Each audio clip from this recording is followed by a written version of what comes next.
Now, it's indeed a great honor and privilege to have amidst us Sri Devdutt Patnaik, a renowned Indian author, mythologist, and speaker whose work delves deep into the rich tapestry of Indian mythology, folklore, and culture.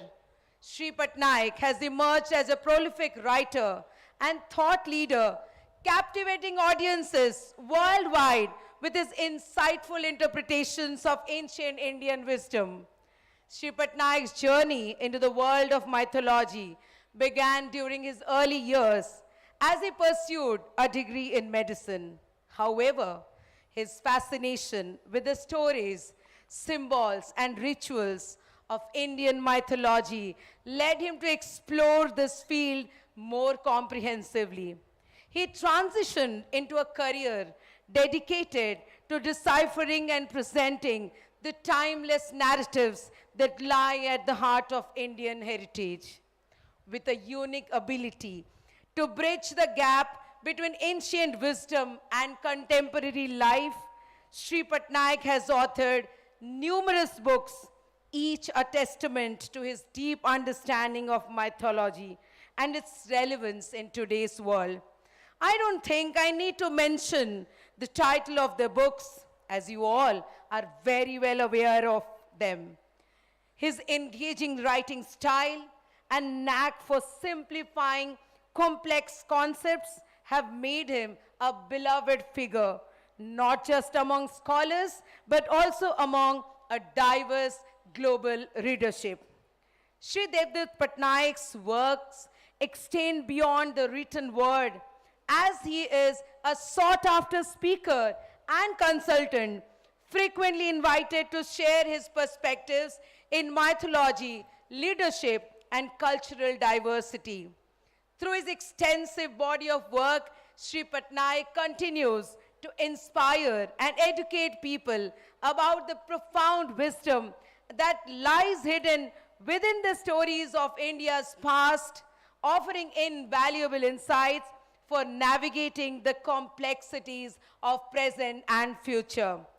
So without any further delay, may I humbly invite Sri Devdutt Patnaik for the most awaited Founders Memorial talk on the topic, Happy Minds and Bright Futures. Sir, please.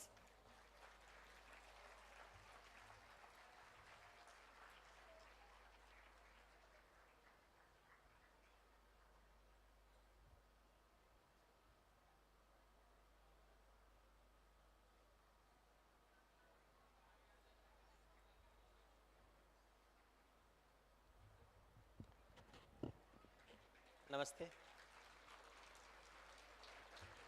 Um, so my name is Devdutt Patnaik. I was born and raised in Bombay, but that's why I call myself a non-resident Odia, because I speak Odia with my sisters and I used to speak Odia with my parents, but I was born in Bombay, so I have a very different perspective of Odisha.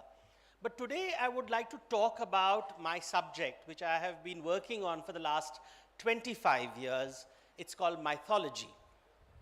And the role it plays in happiness and in human relationships and in our understanding of the world. So it's important to understand this word mythology, and I will take you on a journey, and I'll raise the bar a bit, make it a little complex, because I want people to understand, students to understand, next generation, teachers to understand this very, very subtle and powerful topic that can change your life completely. So what is mythology? So let me take you on a journey. The word mythology came into being in the 19th century. We are today in the 21st century. In the 19th century, the meaning of this word was very different. Today, the meaning is very different. When people use the word mythology around me, one thing I realized, they are still stuck in the 19th century. They have not moved forward to the 21st century. So let us understand, what does this word mean? What did it mean in the 19th century, and what does it mean in the 21st century? Right? So let's go back to what is 19th century. When we say 19th century, what do we mean by that? We mean a time when the world was controlled by kings, by monarchs, and we were part of an empire. And the king told us what is right and what is wrong, what is true and what is false. The king decided everything. So you looked at the king and the king told, this is true, this is false, this is right, this is wrong. The British Empire controlled most of the world in the 19th century. But in the 21st century, we do not talk about kings and emperors and empires or colonies. We talk about democracies. We talk about nation states. In a democracy, who decides what is true? Does the king decide? But there is no king. Does the politician decide? Does the educationist decide? Does the scientist decide? Do men decide? Do women decide? Do activists decide? Do revolutionaries decide? Who decides what is true? And we must understand this, that we now live in a very different world compared to the 19th century. So when we read those books, we have to update them, upgrade them, and bring them to the current times. In the 19th century, everybody spoke of science. And many people try to compare science and mythology very casually without understanding what they mean. What they mean, very specific meanings exist. So the easiest way to understand science is to look at how it was defined by the Royal Society of Scientists. The Royal Society of Scientists said, they used a Latin phrase. They said, science is basically nullius in verba. That's the Latin phrase, nullius in verba, which means not on anyone's word. I will not accept any knowledge because someone has told me it is true. It has to be outside a person. I need to measure it. I need evidence for it. In Sanskrit, there's a word called Shabda Praman. When the Guru gives you a Shabda, you accept it. Because in Odia, they will say Bedogaro. It is the word of God or the word of a teacher or the word of a guru. It's called Shabda Praman. Science rejects this and says, no, I do not accept Shabda Praman. Nullius in verba, not on anyone's word. So when we study physics, chemistry, biology, it is not because the teacher has told you it is so. It is because you have gone to the laboratory, done an experiment, and proven to yourself those laws. We may call them Newton's law. We may call them Einstein's law. But those names are only two placeholders. The name of the person doesn't matter. It is the idea that matters because it is outside the person. A very technical word for this is ontological. It is outside people. ये सच नहीं है क्योंकि मैं बोल रहा हूं. ये मेरे बाहर है. It is outside me. And that is called science. So to study science, you have to have doubt. Avishwas, not vishwas, avishwas. You always doubt. And because you always doubt, you are questioning everything that you know all the time and using better and better instruments to measure. So everything that you can see today will change when the measuring instrument becomes better. And new ideas will emerge. You can break down further and further and further and further. So at one time, everybody thought the world is made of atoms. Then they broke it down and they discovered subatomic particles. Then they broke it down and they found something even smaller. And they kept breaking it down. And that is how science emerged. That is the world of science. What is the world of mythology then? So mythology is the very opposite. It says faith, trust, belief, vishwas. Now it's a very different world. It is not based on doubt. It is based on faith, on trust. I believe. Now, what is the value of belief in your life? Trust. Where do you locate it? That is the world of mythology. Everybody has a different belief system. You go to China, they believe in very different things. You go to Africa, they believe in different things. You go to America, they believe in different things. All human beings have different belief systems. And we communicate our belief systems through stories, through symbols, through rituals, through art. Ancient Egyptians believed in something totally different. They built pyramids. The Mughal kings believed in something totally different. They built the Taj Mahal. Everyone believes in something different, and we create different structures. Our art is different, our architecture is different. That is the world of mythology. So let me define it in a very simple way. How to define it? When people say from a practical point of view, how do you understand mythology? Fact is everybody's truth based on measurement.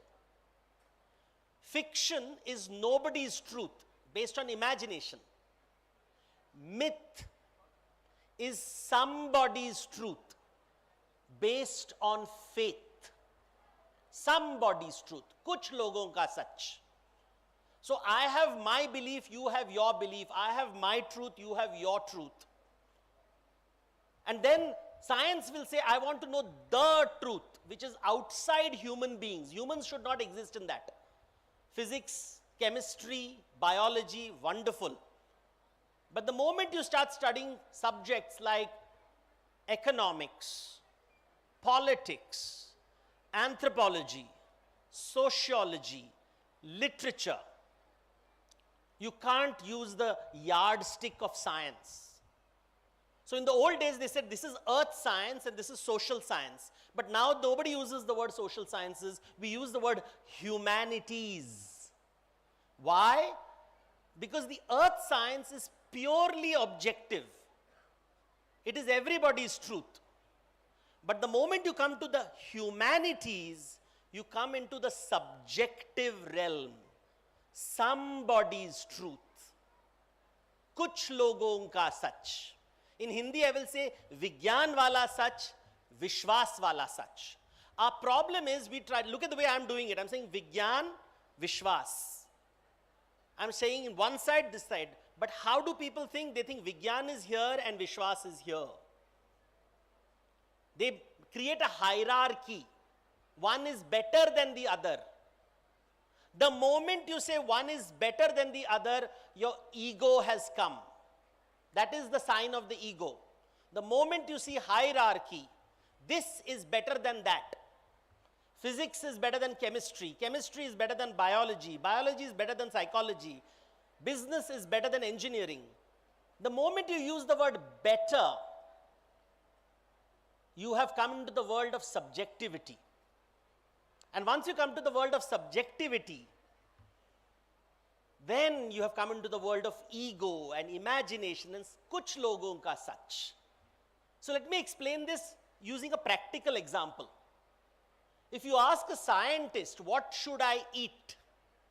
The scientist will say you have to eat carbohydrates, fats, proteins. This is everybody's truth. This is scientific truth. Every human being needs carbohydrates, fats, proteins. But in which format should I give it? Should I give you carbohydrates as bread? Should I give it to you as rice? Should I give it to you as noodles? Should I give it to you as pasta? What is better? Is pasta better than noodles, better than roti, better than bread? What is better?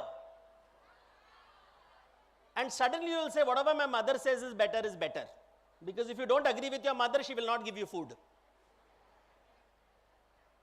And suddenly the world has changed because it's no longer objective, it has become subjective. No scientist can tell you what is the right way to eat. Should you use chopsticks?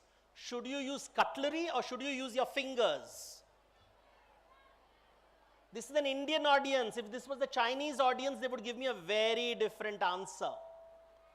I have given these lectures in China, and they all insist the most scientific way to eat is chopsticks.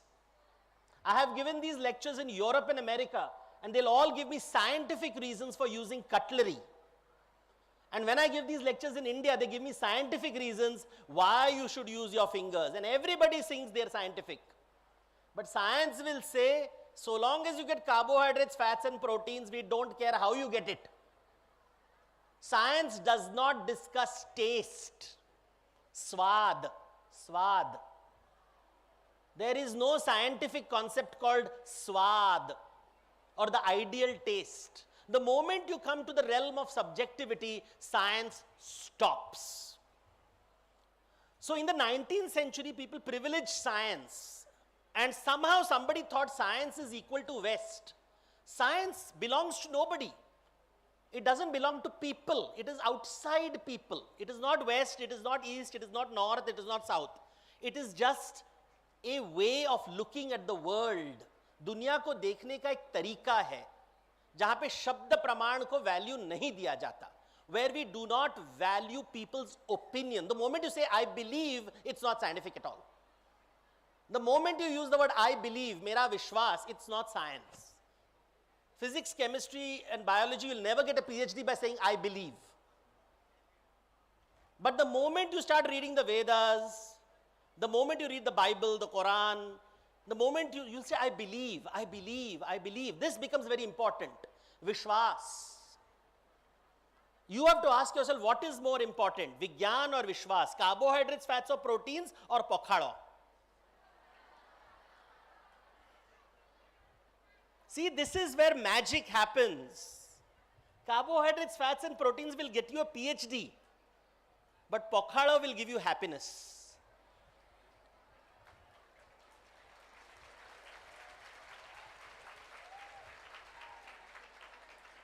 This is the realm of mythology, where you come into the subjective, you come into the cultural. Kuch logon ka sach. It's not everybody's truth.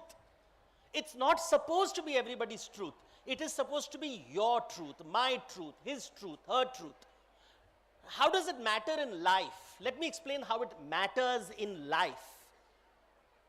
When you go into we just had awards being given for elocution and debating. What happens when you walk into a room and you are meeting a friend and you want to talk to him? If you walk into the room saying, I know the truth, you will walk into the room with a combat. You want to do a fight.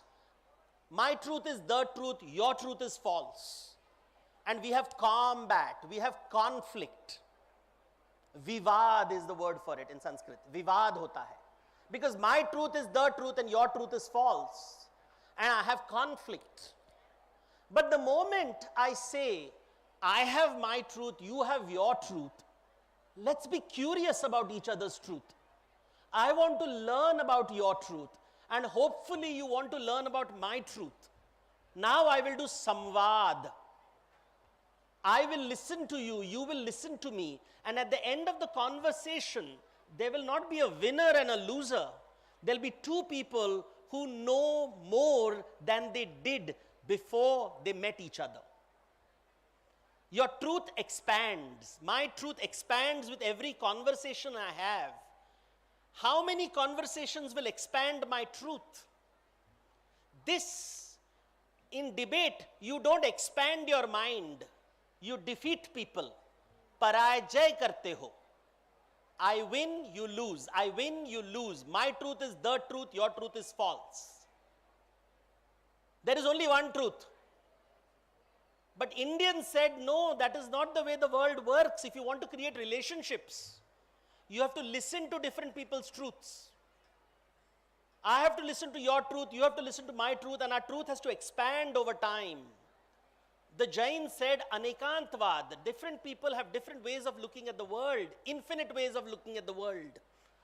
Each one is right. Each one is right in their own way because their life is unique to them. My life is unique to me, your life is unique to you. I have information that you don't have access to. So listen to me, मेरी बात सुनो, संवाद करो.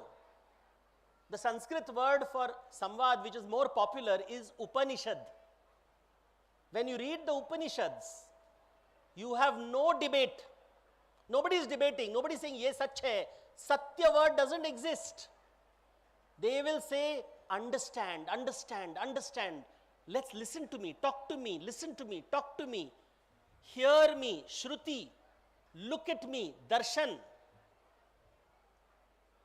Today's society, we have glamorized debate. When you debate, there is conflict, there is competition, there is combat, there is no curiosity. Curiosity. When you look at people, when you listen to people, science loves debate. Mythology does not like debate. Because science is seeking a truth which is outside people. Mythology is trying to seek a truth which is inside people. Let me give you an example through a story again. Once upon a time, there was a man who was extremely rich and extremely powerful and extremely well educated. And he said, I can do anything that I want. I can do anything that I want. And then he went to a sadhu, and a sadhu said, well, so he used to make apps. You know, nowadays people make apps and they become billionaires, right? So this man who was rich and powerful and intelligent and the greatest engineer in the world, he said, I can do anything. With my knowledge, I can create anything. He was given a challenge by this sadhu. He said, create an app that will reduce jealousy. So everybody should be able to download this app. They should measure their jealousy and reduce their jealousy with this app. That man has not been able to develop that tool. Nobody teaches us anything about jealousy in school and colleges. Where do you learn about jealousy? Is jealousy part of physics? Is jealousy part of chemistry? Is jealousy part of biology? No, it comes in the realm of psychology, but it is very complicated. You can't measure it. You go and ask a person, are you jealous? He'll say, no, no, no, I am not jealous. There is no medical test to find out if you are jealous.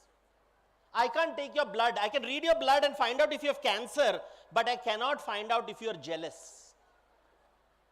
And are you jealous level 1, jealous level 2, jealous level 3? You can't measure jealousy. In the modern world, you are told that which can be measured can be managed. Measurement, maapdand. Measurement is so important. We measure GDP, we measure IQ, we measure, everything is about report card, right? There is a story in the Mahabharata. One day the Pandavas and Kauravas go to Krishna and say, you have to support us in fighting. We are going to fight a war. You have to support us. And Krishna says, you all are 2, I am only 1. But I want to support both of you. So I am going to divide myself into 2 parts. On one side will be all the things I possess. All the things about me that are measurable. All the things that you can measure. All the things that I possess. My army, my weapons, my money, my educational qualifications, all that I possess. जो भी मेरा है, मैं एक तरफ रखता हूं. That is the Narayani Sena. On the other side, it will be me, only me. Narayan. Narayan, Narayani. Narayani you can measure. You can figure out how many soldiers are there, how many weapons are there, how well they are skilled. You can do all measurement, put everything in an Excel sheet.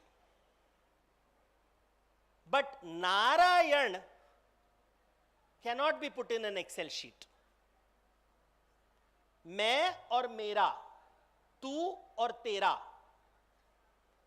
me and mine, you and yours. When I look at you, we all of us have these 2 sides, right?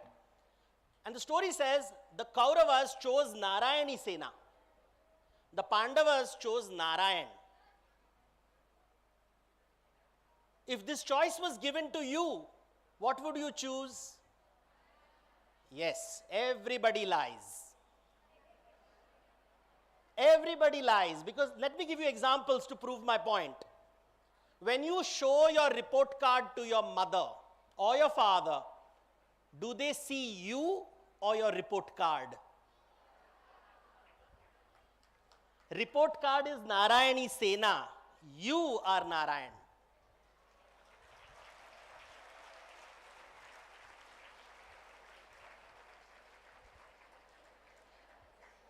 If Mukesh Ambani came here, will you look at him or will you look at his money? If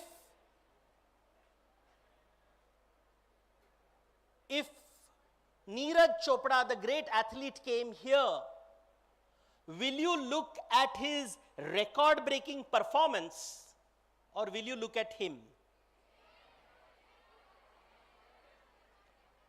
If you understand this, you will understand so much about human relationships. What do we look at?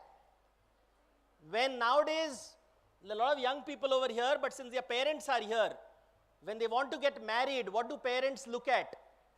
Narayan or Narayani Sena? Huh? Is he educated? Does he have a job? Which family does he come from? Is he rich? Is he powerful? What is his community? What is his religion? All Narayani Sena. Nobody looks at Narayan. This is what our scriptures teach us. Measurable. I can see measurable. राजा को देखते हो या राजा के तलवार को देखते हो? राजा को कोई नहीं देखता. That is why kings are very lonely. Because the day the talwar goes away, nobody will talk to them. Nobody will recognize them. One day in Dwarka, Krishna decided to go for a walk. And Satyabhama ran behind him and says, please, आपका मुकुट पहन लो. अगर मोर पंख नहीं होगा, कोई आपको recognize नहीं करेगा. Krishna without the more pank cannot be recognized, just as an IAS officer cannot be recognized without his red sign.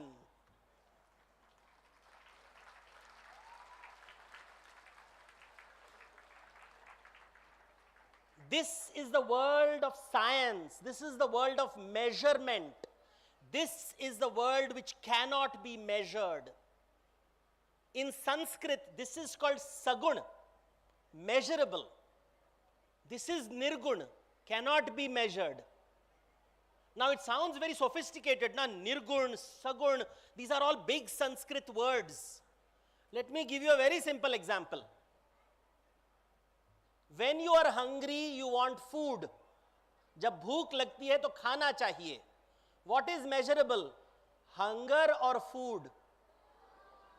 Food is measurable. Nobody can measure hunger in this world. There is no scientific test to measure hunger. You cannot measure hunger because you are hungry even after eating, no? After eating a full meal, you are still hungry. Agar thoda meetha hota to. My stomach is full and suddenly you will see that rasgulla and say, maybe the stomach can make room for it. Hunger is not measurable. Food is measurable. This is the world of science.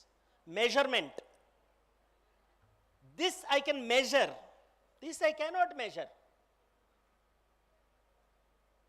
So you can meet a person who has 1,000 rupees and is very happy. You can meet a person with $1 billion and he is still like Bakasur, hungry.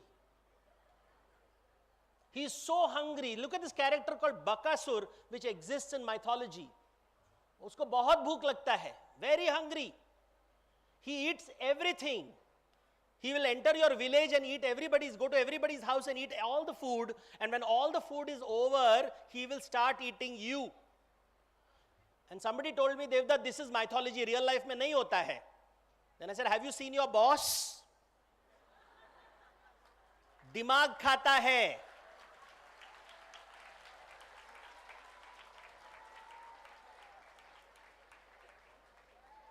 But everybody aspires to be a boss.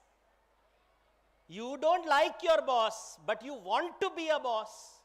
We don't like Bakasur, but we don't mind being a Bakasur.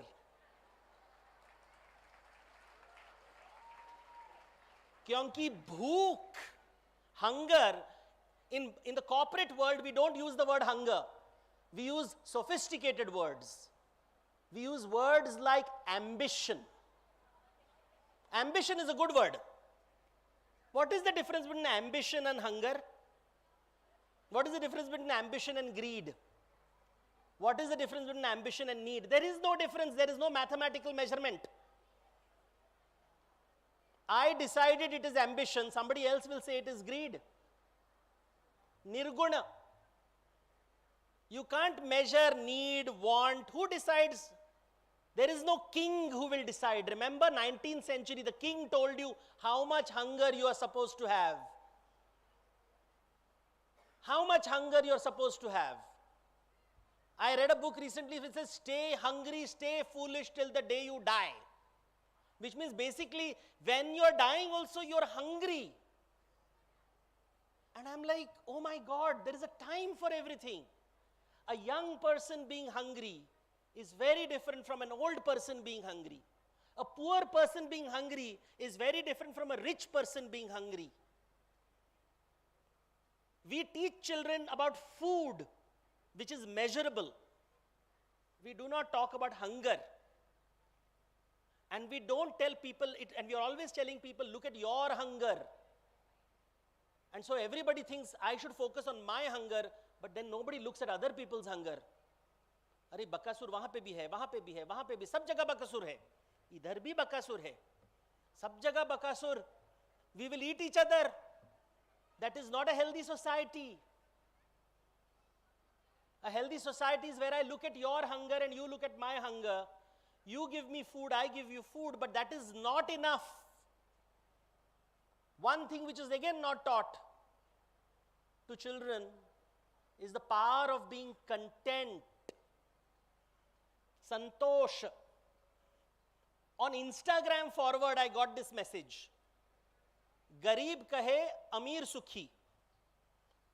Amir kahe Raja Sukhi. Raja kahe Indra Sukhi. Indra kahe Ram Sukhi. Ram kahe Rishi Sukhi. Rishi kahe jo santosh wahi sukhi.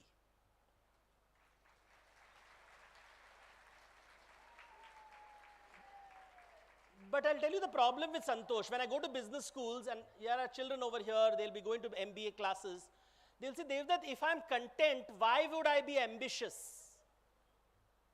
Right? That is the answer I get every business school across the world. Oxford, Harvard, Cambridge, European, where I've gone to London School of Economics, everywhere I have gone. I have only heard this one line. Devdutt, if people are satisfied, why would they be ambitious? They're basically telling that the only way you can do good in society is being dissatisfied. You have to constantly be unhappy, discontented, dissatisfied. Only then you will work. But this is not what the Indian scriptures say. Indian scriptures say, ऐसा थोड़ा ही होता है. Bakasur will not create a great world because Bakasur will only think about himself and his hunger. What you need is people who are content. And they look at other people and say, oh, but he is not content. He needs food, he needs food, he needs food. He's not. I have enough. I have sufficient. But around me there are bakasurs and I have to help them outgrow their bakasurness. How do I help you outgrow your bakasurness? I'll give you a homework. Read the Ramayana and ask, what is Ram's ambition? I'm giving you a simple answer. You won't find one. Ram has no ambition. Krishna has no ambition. They're very happy people. But they're surrounded by unhappy people. And so what they're doing all their lives is, they're very, very happy. They're very, very content. They are super happy. The Farsi word for this is malang. वो मस्त मलंग है. The Hindu word for it is udasin. And then they say, oh, but I can be happy, but the world is so unhappy. Can I pay attention to the world? Can I do their darshan? Can I look at the world? And I look at hungry people and I have to feed them. They're hungry. I have to give them food. I have to give them food. And how do I teach them to give me food? How do I teach people to give other people food? Whose hunger are you bothered about? किसको खाना दे रहे हो? अपने आप को या दूसरे को? अगर बकासुर अंदर है, you will always collect money for yourself.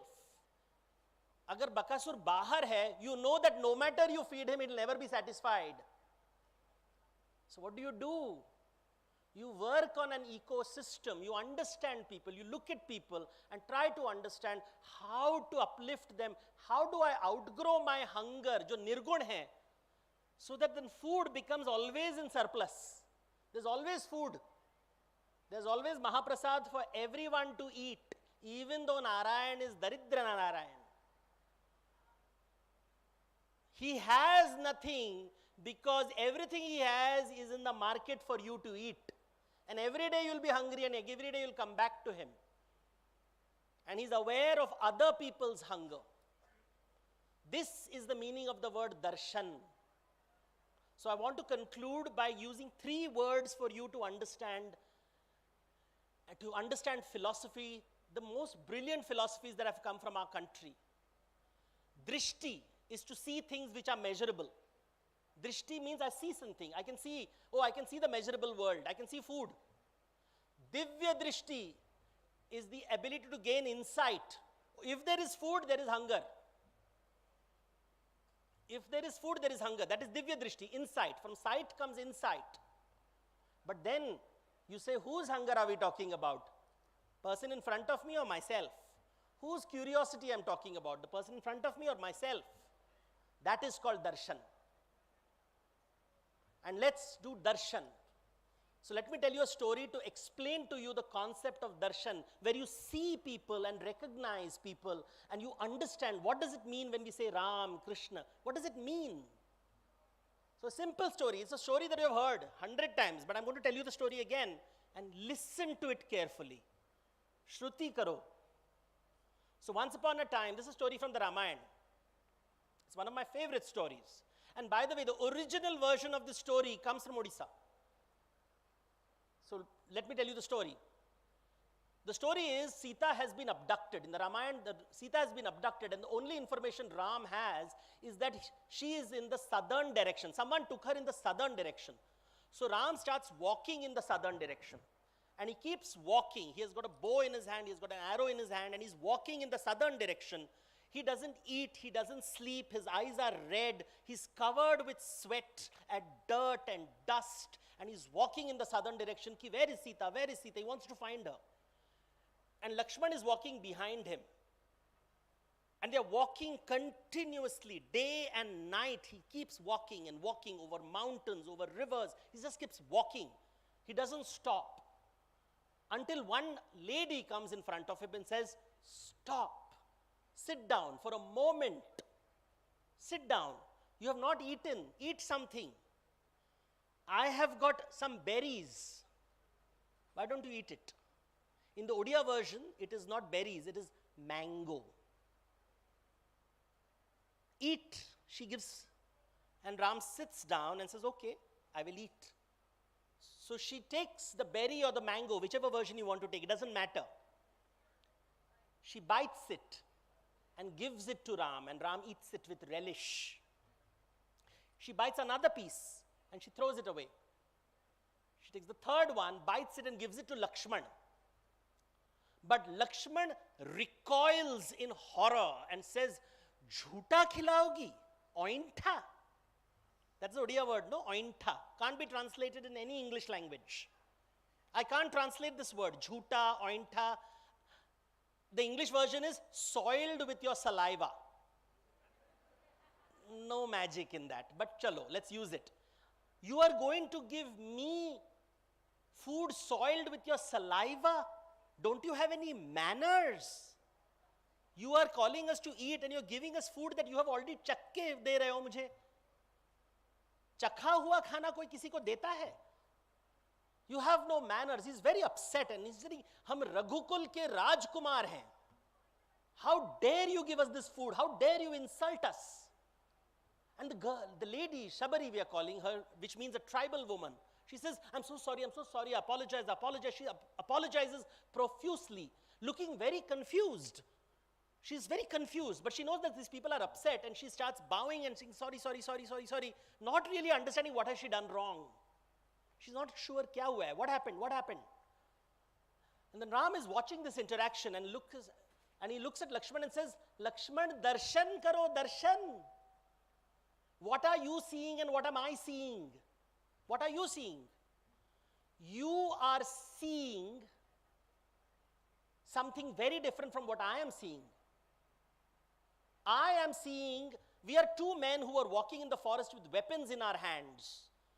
We were looking ferocious. People are scared. Nobody will come in front of us, but this woman comes in front of us. I am seeing a very brave lady. Why is she come in front of us? For her benefit or our benefit? For our benefit, not for her benefit. So not only is this lady brave, she's also very kind. She's a kind person. And do you know why she's eating the berry or giving that mango to us, that bitten mango, so that we can get the best fruit that she has. So not only is she brave, not only is she generous, she's a good host. She's a very good host. This is what I saw. What did you see? You saw food contaminated with saliva. You saw a woman without manners. What manners? Manners that you learnt in the palace. Can't you see this woman doesn't live in the palace? She lives in the jungle. In the jungle, there is no concept of purity and impurity. In nature, Prakriti mein, there is no such thing as pollution. Pollution, impurity, chhuachut. These are all palace concepts. Sanskriti ke concepts hai. Cultural concepts, not natural concepts. I thought you were educated enough to figure it out. Why, Lakshman? Why are you not able to see her? Itna ghamand, itna ahankar kahan se aaya? Itni insecurity kahan pe hai? Where is your insecurity that you are not able to be generous with your vision? You are not able to see her for what she is. What a lovely person. I will be her best friend. You will become her enemy. That is why you are Lakshman and I am Ram.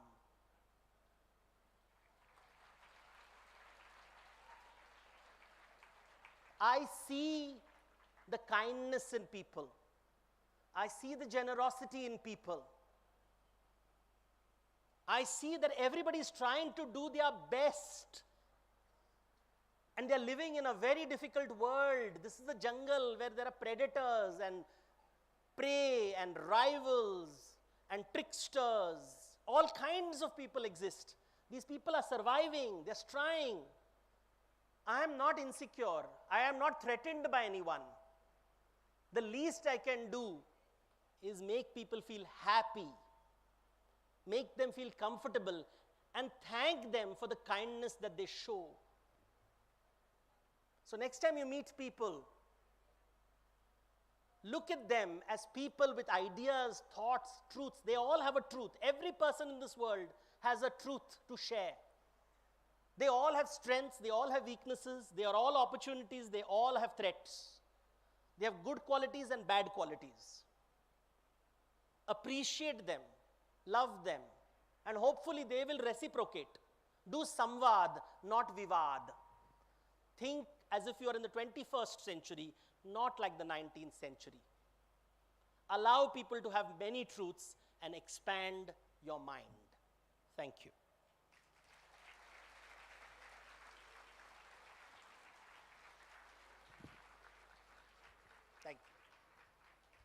Thank you. Thank you so much, sir, for such an enlightening talk and your words of wisdom. It was indeed breathtaking and mesmerizing. And sir, we would, with your permission, we would like to ask some questions which we have received. Sure. Yeah. So may I call upon Adyasha?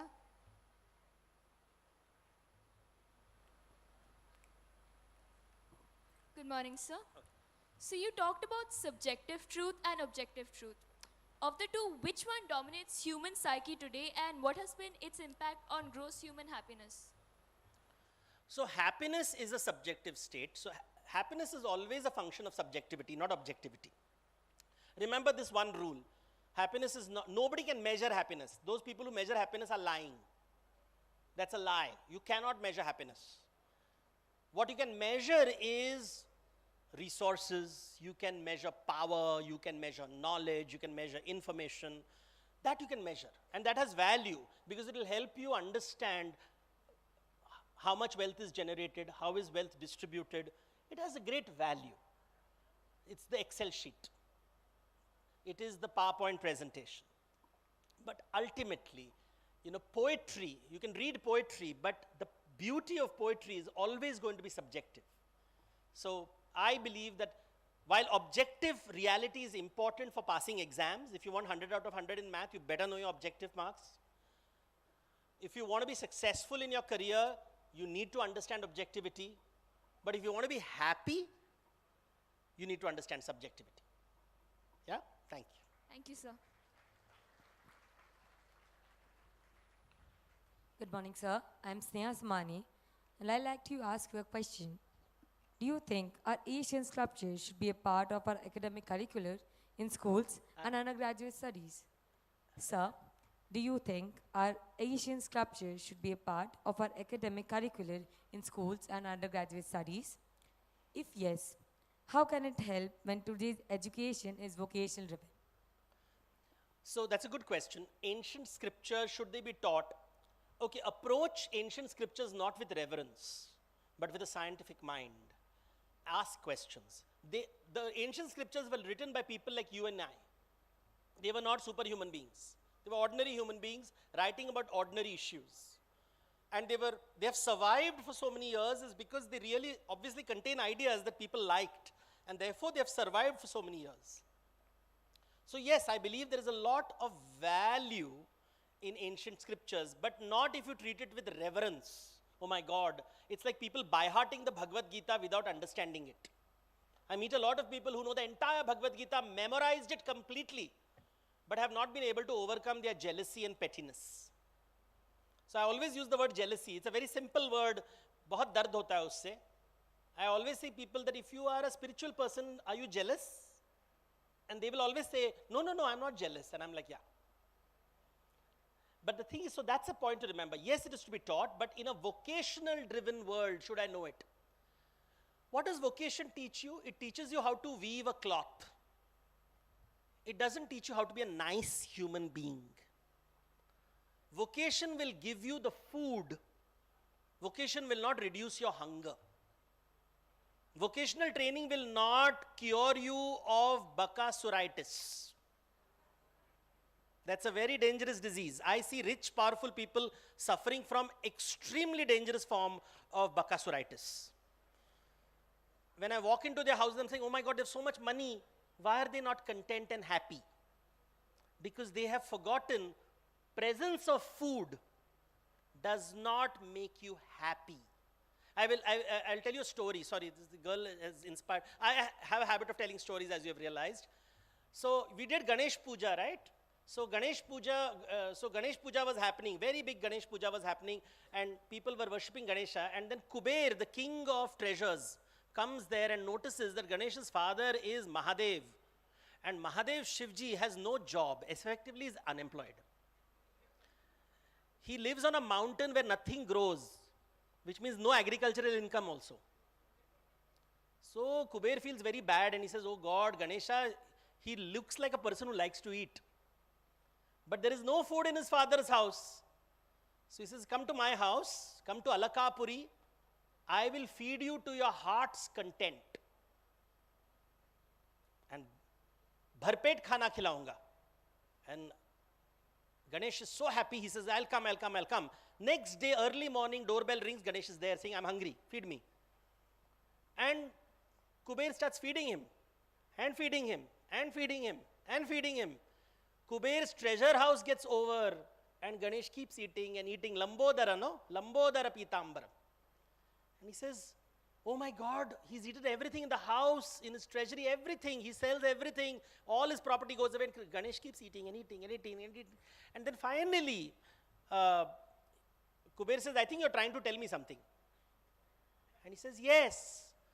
Kuber, you come always to meet my father. You're forgetting why we go to Shiva.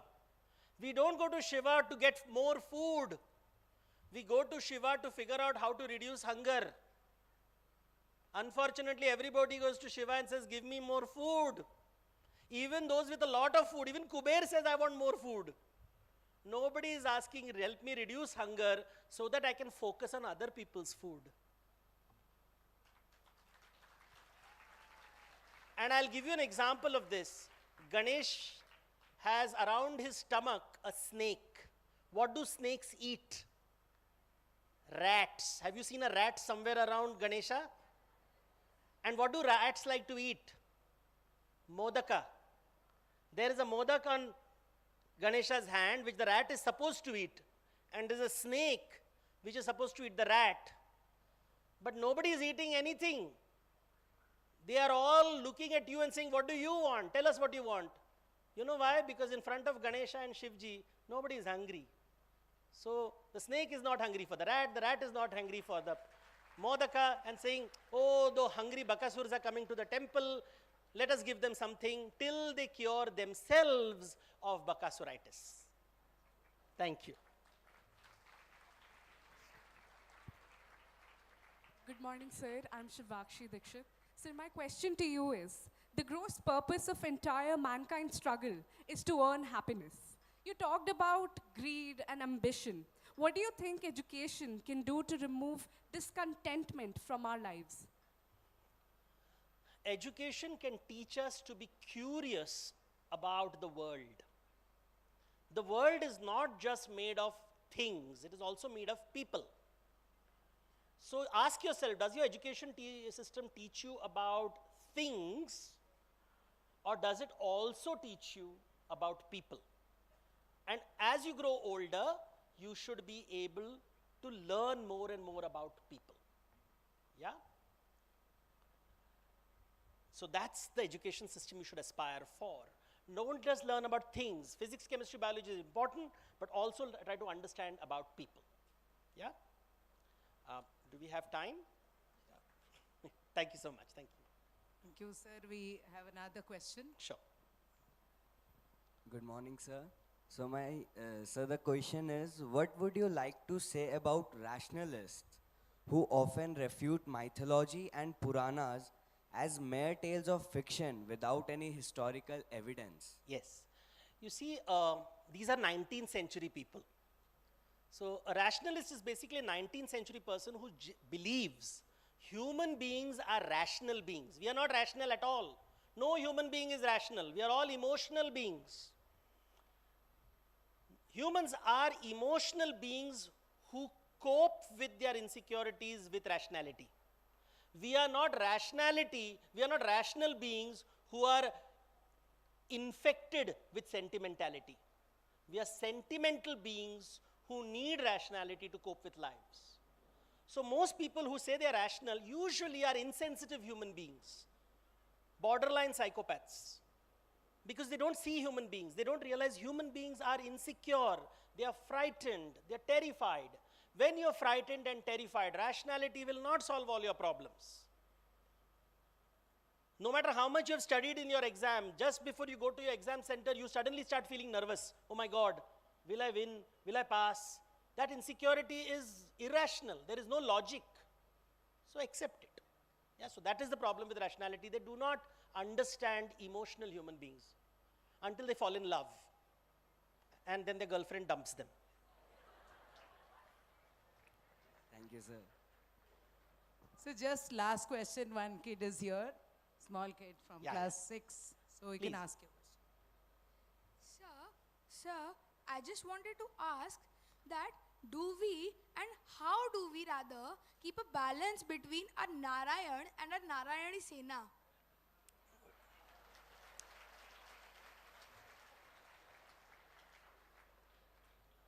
See, this is, everybody talks of middle path. मेरे को ये भी चाहिए. Basically, we want to be greedy. You're saying, Devdutt, I want to be Bakasur, but can I be 50% Bakasur?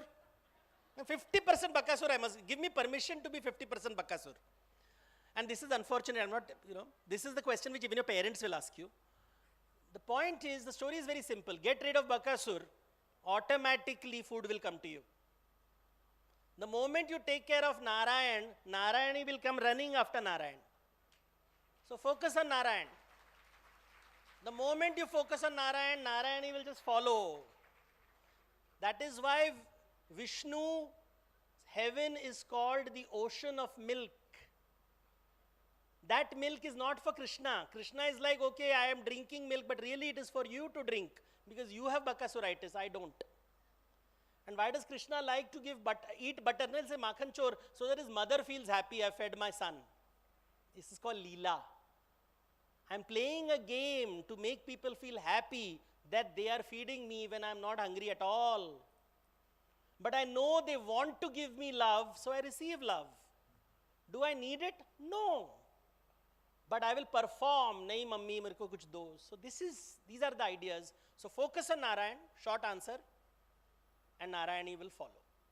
Thank you. Sir. Thank you. Thank you so much.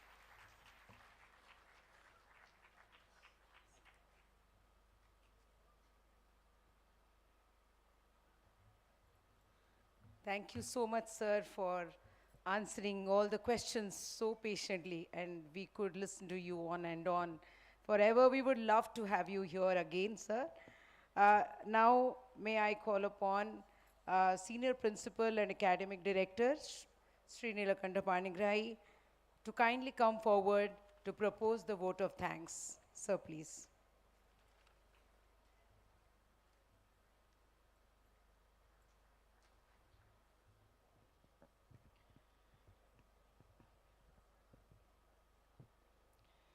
Yeah. A very good morning to one and all present here. Today, we gather here to commemorate the memory of a visionary and educationist par excellence, our founder chairman, Dr. Bijay Kumar Sahu. We are honored to have with us Sri Devdutt Patnaik, a distinguished speaker who has graced us with this wisdom of the topic, Happy Minds, Bright Future. Our sincere thanks to Sri Patnaik for sharing his invaluable insights with us today.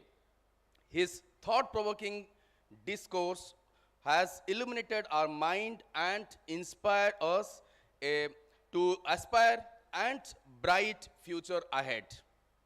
We extend our deepest appreciation to the parents and the guardians who have entrusted us with this education and well-being of their children. Your unwavering support and belief in our institution motivate us to continually strive for this excellence. We express our heartfelt gratitude to all our dignitaries and guests who have all joined us in our commemoration day for this Founders Memorial Series. We also acknowledge the presence of the media and play a crucial role in disseminating the knowledge and information. Your coverage of today's event will help spread this message of Dr. Sahu's vision and Sri Devdutt Patnaik's enlightening word to a wider audience. To the students, you are this heartbeat of this Sai International, and we are here for you. Your chairman sir's vision was to nurture young minds and help them become this leader for tomorrow. Your dedication to learn and grow honor his legacy. Today's talk has reminded us of this profound vision, and it is now our responsibility to carry this legacy ahead. Last but not the least, the big thank to our chairperson, ma'am, Dr. Silpi Sahu, who has held this baton of excellence and is strongly taking this legacy ahead with gracious and great patience, perseverance, and care and compassion. Thank you to once again to all the presence, support and participation in this Founders Memorial Talk. Let us continue to work together to realize the dream of happy minds and bright future for all our students. Thank you to all of you and thanks.